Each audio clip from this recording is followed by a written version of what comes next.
Hello viewers, India investing mentor के एक और वीडियो में आपका स्वागत है। और आज एक बहुत ही इंटरेस्टिंग कॉन्सेप्ट को समझेंगे जो बहुत बार न्यूज़ में सुनने को मिलता है कि कोई कंपनी अपने शेयर्स को बायबैक कर रही है। तो क्विकली समझेंगे इसका मतलब क्या होता है और सबसे इम्पॉर्टेंट चीज़ कि शेयर बायबैक अच्छी चीज़ है, ख़राब चीज़ है और उसको हमें किस तरह से इंटरप्रेट करना चाहिए, ये पूरा समझेंगे। इससे पहले आगे बढ़ें, एक डिस्क्लेमर है कि जो भी मैं एग्जांपल्स यहाँ पे शो करूँगा वो सिर्फ समझाने के लिए हैं।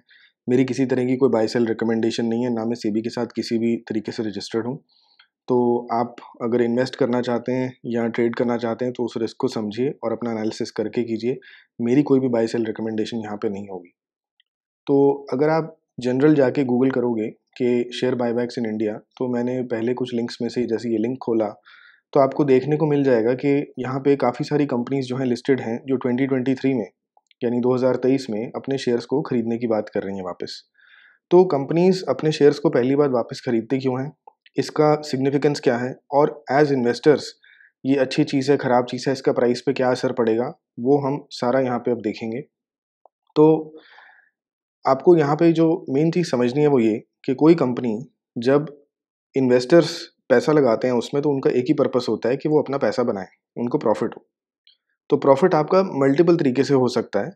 उसमें पहली चीज़ तो सिंपल ये होती है कि आपने कोई शेयर 100 रुपये का खरीदा, उसकी प्राइस बढ़ जाए और वो 150-200 रुपये पे चले जाए, तो उससे आपका जो शेयर प्राइस है इंक्रीज हो गया, एज एन इन्वेस्टर आपको प्रॉफिट हो जाता है।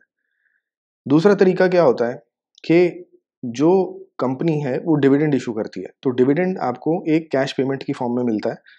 आपने शेयर्स खरीदे किसी कंपनी के, उन्होंने डिविडेंड इशू किया, वो डिविडेंड जो है आपको कैश की फॉर्म में मिलेगा, तो आपका वहाँ पे सेकंड फॉर्म ऑफ रिटर्न बन जाता है।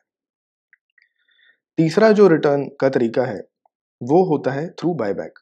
अब बायबैक का मतलब क्या होता है कि सिंपल तरीके से अगर आप समझना चाहते हो, मैं एक एक्सट्रीम एग्जांपल लेके समझाऊंगा कि सपोज करो शुरू में जब किसी कंपनी ने अपना आईपीओ किया तो उन्होंने 1 करोड़ शेयर इशू किए।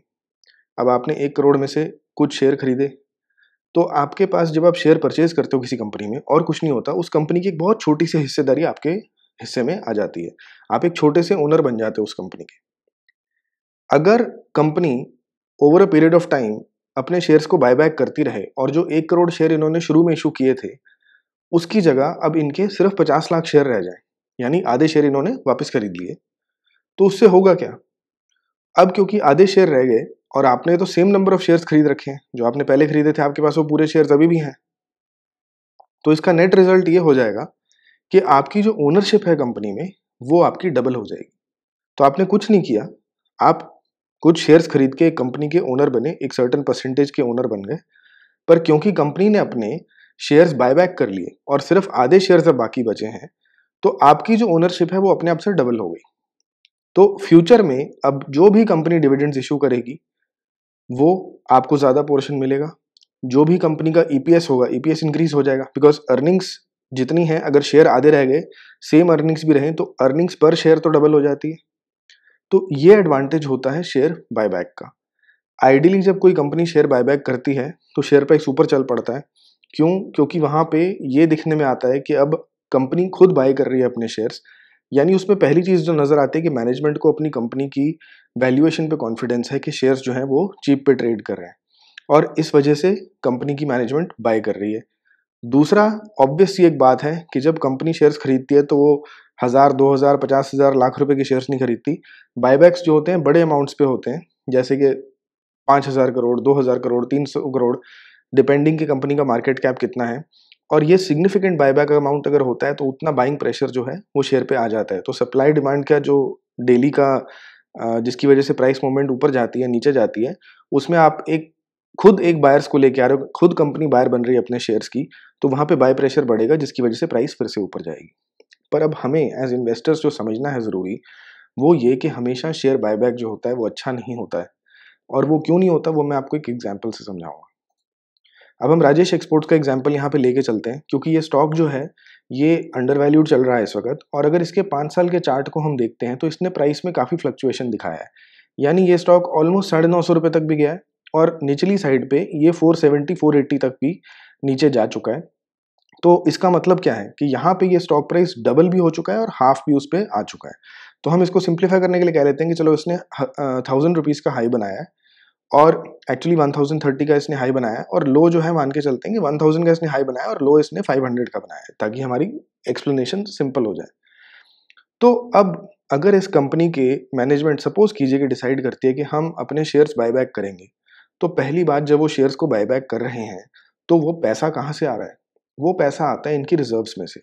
तो कंपनी सालों साल प्रॉफिट बनाती है, वो प्रॉफिट्स इकट्ठे होते रहते हैं। जो प्रॉफिट्स इकट्ठे हो के जमा हो के कंपनी की रिजर्व्स में ऐड होते हैं, उसी पैसे को यूज किया जाता है शेयर बायबैक के लिए। तो यहाँ पे देखिए इनकी 14,000 करोड़ की रिजर्व्स हैं। अब इसमें से कुछ जो होंगी वो आपकी प्योर कैश फॉर्म में होंगी, तो वो कैश को यूज करके कंपनी सपोज कीजिए कि बायबैक करना चाहती है, और कंपनी यहाँ कहती है कि हम 1000 करोड़ के शेयर्स वापस खरीद लेंगे। मैं एक सिंपल एग्जांपल ले रहा हूँ समझाने के लिए। अगर कंपनी 1000 करोड़ के शेयर बायबैक कर रही है, तो आप कंपनी के ओनर हो। अगर आप ऑलरेडी कंपनी में इन्वेस्टेड हो तो आप इस कंपनी के एक छोटे से ओनर हो। अब as an owner, as an investor, आप कंपनी आपकी कंपनी अपने ही शेयर्स में इन्वेस्ट कर रही है ना। तो जब आप एज एन इन्वेस्टर किसी कंपनी को चेक करते हो, आप कहाँ पे शेयर्स खरीदना चाहोगे? जब वो 500 रुपए पे ट्रेड कर रही है या जब वो 1000 रुपए पे ट्रेड कर रही है? तो इसका सीधा सा आंसर ये है कि आप एज अ कंपनी ओनर चाहोगे कि कंपनी अपने शेयर्स तभी खरीदे जब उसकी ट्रेडिंग प्राइस 500 रुपीज है, ना कि 1000 रुपए। क्योंकि 1000 करोड़ अगर आपका पैसा फिक्स्ड है, जितने के शेयर्स आपने खरीदने हैं, 500 रुपए पे आप डबल शेयर्स खरीद सकते हो। 1000 रुपए पे अगर आप खरीदोगे तो आधे ही शेयर्स ही खरीद पाओगे। तो एज अ कंपनी आप अपने पैसे को अपने ही शेयर्स में इन्वेस्ट कर रहे हो, पर सही इन्वेस्टमेंट 500 रुपए पे होगी। अगर आप 1000 रुपीज पे इन्वेस्ट करते हो तो आप महंगे खरीद रहे हो। इसका मतलब क्या है कि शेयर बायबैक अच्छा भी हो सकता है और खराब भी हो सकता है, डिपेंडिंग कि उसको किस प्राइस पे बाय किया जा रहा है। तो इन जनरल जो हमें समझना है वो ये कि अगर कोई कंपनी अपने शेयर्स को परचेज करती है जब प्राइस में गिरावट आई हुई है, तो वो एक एफिशिएंट मैनेजमेंट होती है। क्यों? क्योंकि आप मार्केट से ज़्यादा शेयर अपने बायबैक कर पाओगे। उस वजह से आपके सेम अमाउंट यूज़ करें, जैसे मैंने यहाँ एग्जांपल लिया 1000 करोड़ रुपए यूज़ कर रहे हैं, सेम 1000 करोड़ रुपए यूज़ करके 500 की प्राइस पे आप जितने शेयर्स खरीदोगे वो डबल होंगे उसके मुकाबले में कि अगर आप शेयर्स 1000 रुपीज पे खरीदने जाओगे। अगर आप महंगे शेयर्स खरीदोगे तो आप कम बायबैक कर पाओगे ना। जब आप ज़्यादा शेयर्स बायबैक करोगे, तो जो मैंने पहले एग्जांपल दिया था, उस एग्जाम्पल को अगर आप रिलेट करो तो आप खुद समझ सकते हो कि आपका ईपीएस ज्यादा बढ़ेगा, क्योंकि नंबर ऑफ शेयर्स कम हो गए ना, तो अर्निंग्स पर शेयर आपकी बढ़ती जाएंगी। तो ये एक सिंपल सी चीज है जिसको अंडरस्टैंड करना जरूरी है। तो कुछ कंपनीज जो हैं वो बायबैक रेगुलर बेसिस पे, टाइम की बेसिस पे करती हैं कि जब भी मतलब हर साल 1.5 साल में हम एक बार बायबैक करेंगे। तो वो बायबैक बहुत एफिशिएंट नहीं होते हैं, क्योंकि एक अगर आप ट्रेंड देखोगे मार्केट्स का, तो हमेशा शेयर प्राइस ऊपर नहीं जाती रहती। हमेशा क्या होता है कि 3 4 साल 5 साल में एक मेजर कोई मैक्रो इकोनॉमिक इवेंट आता है जिसकी वजह से मार्केट्स 20 30% 40% कई बार क्रैश करती हैं। तो सही टाइम बायबैक करने का शेयर्स क्या है? वो टाइम जब मार्केट क्रैश हुई हो, जब आपके शेयर्स की प्राइस नीचे गिरी हुई हो। तो अगर आइडियली किसी कंपनी को देखा जाए, मैं अगर उसमें अगर प्राइस को, स्टॉक प्राइस को देखूं कि वो हर हर साल 10 15% ऊपर जा रही है और कंपनी के पास रिजर्व्स बढ़ रही है, तो आइडियली उनको रिजर्व्स को इकट्ठा करना चाहिए और इस पैसे को शेयर मार्केट में या फिक्स सिक्योरिटीज, जो इनकम सिक्योरिटीज होते हैं जैसे एफडीज या बॉन्ड्स, उनमें इन्वेस्ट करके रखना चाहिए। और जब मौका बने कि आपका कोई भी ऐसा इवेंट आया कि आपके शेयर की प्राइस 20 30% 40% करेक्ट हो गई है, उस वक़्त आप उस पैसे से अगर शेयर्स खरीदते हो, तो आप कहीं ज़्यादा शेयर्स को बायबैक कर पाओगे। तो 2 चीज़ें हो गई, आप पैसे को इकट्ठे भी कर रहे हो हर साल, पर जब आपका खुद का शेयर महँगा ट्रेड कर रहा है, आप वहाँ पे बायबैक नहीं कर रहे। और जो ये कंपनीज़ होती हैं, इनके पास पूरी टेक्नीक होती है, सही तरीके से अपनी कंपनी की वैल्यूएशन निकालने की। और वैल्यूएशन में मैं ये नहीं कह रहा हूँ कि फ्यूचर में क्या वैल्यूएशन होने वाला है, क्योंकि फ्यूचर का किसी को पता नहीं होता। तो मार्केट में बहुत लोग जो वैल्यूएशन निकालते हैं ना, वो ये सोच के चलते हैं भाई कल ये दुनिया की सबसे बड़ी कंपनी बन जाएगी। वो वैल्यूएशन सही नहीं होती, क्योंकि उसमें आपने सारा कुछ ऑप्टिमिस्टिकली लिया होता है कि सब सही चलेगा, कुछ गलती नहीं होगी, कुछ गड़बड़ नहीं होगी, ग्रोथ रहेगी, मैनेजमेंट अच्छा करेगी, कंपटीशन नहीं आएगा, इकोनॉमी ग्रो करती रहेगी, कोई मैक्रो इकोनॉमिक कंडीशंस ऐसी जो है एडवर्स नहीं बनेंगी कि स्टॉक प्राइस गिर सके। तो ये सब आइडियल कंडीशंस होती हैं। तो मेन चीज़ समझने की क्या है, अगर आप एज एन इन्वेस्टर किसी कंपनी में इन्वेस्टेड हैं और आप बार बार देख रहे हो कि आपकी शेयर ऊपर जाते जा रहा है, कीमत बढ़ती जा रही है और कंपनी आपके और शेयर बायबैक करे जा रही है, इसका मतलब वो फंड्स को सही तरीके से यूटिलाइज नहीं कर रहे, क्योंकि वो महंगी कीमत पे शेयर्स को खरीद रहे हैं। उतने ही पैसे से वो कहीं ज़्यादा शेयर्स खरीद सकते हैं अगर मैनेजमेंट वेट करे प्राइस के करेक्शन की। तो ये आपको एक एनालिसिस समझना है कि शेयर बायबैक हमेशा अच्छी चीज़ नहीं होती। अगर कंपनी बहुत ज़्यादा ओवर वैल्यूड है, तो उस वक़्त बिल्कुल भी बायबैक नहीं करना चाहिए और जब कंपनी गिर रही है प्राइस में, तो उस वक़्त बायबैक करना सही होता है। तो ये सवाल कई बार पूछा जाता है, क्या डिविडेंड्स बेटर हैं कि बायबैक बेटर है? क्योंकि देखो, पैसा कंपनी दोनों तरीके से शेयर होल्डर्स को वापस कर रही है। कंपनी अगर ₹1000 अगर सपोज़ करो कंपनी ₹10 का डिविडेंड देती है, तो ₹10 का डिविडेंड भी आपको ₹10 की फॉर्म में मिलता है। पर अगर वही कंपनी ये सारे डिविडेंड को इकट्ठा करके शेयर्स को बायबैक करती है, जब शेयर्स बहुत सस्ते हो रखे हों, तो आपकी परसेंटेज ओनर जो है वो ओनरशिप जो है वो कहीं ज़्यादा बढ़ जाएगी। यानी हो सकता है कि ₹10 का डिविडेंड ₹1000 की शेयर प्राइस पे सिर्फ 1% है। पर अगर वही ₹10 का डिविडेंड मैं एक एक्सट्रीम एग्जांपल लेके बता रहा हूँ कि कंपनी ₹10 ही खर्च रही है। शेयर प्राइस ₹1000 का था जब, तो ₹10 अगर वो खर्चेंगे, तो आपको 1% का डिविडेंड मिलेगा, राइट? पर अगर वही चीज़ वो वेट करते हैं कि शेयर प्राइस 1000 से ₹100 पे गिर जाए और अब जाके वो अपने शेयर्स वापस खरीदते हैं, तो वो 10% शेयर्स जो है मार्केट से अपने वापस खरीद सकते हैं। तो जब 10% शेयर्स कम हो जाएँगे, आपकी ओनरशिप 11% से बढ़ जाएगी। टोटल मार्केट में हर 100 शेयर्स के पीछे अगर 90 रह गए, तो आपने जितने भी शेयर्स खरीदे थे, पहले के मुकाबले आपकी कंपनी में ओनरशिप 11% से बढ़ जाती है। तो बेटर क्या है?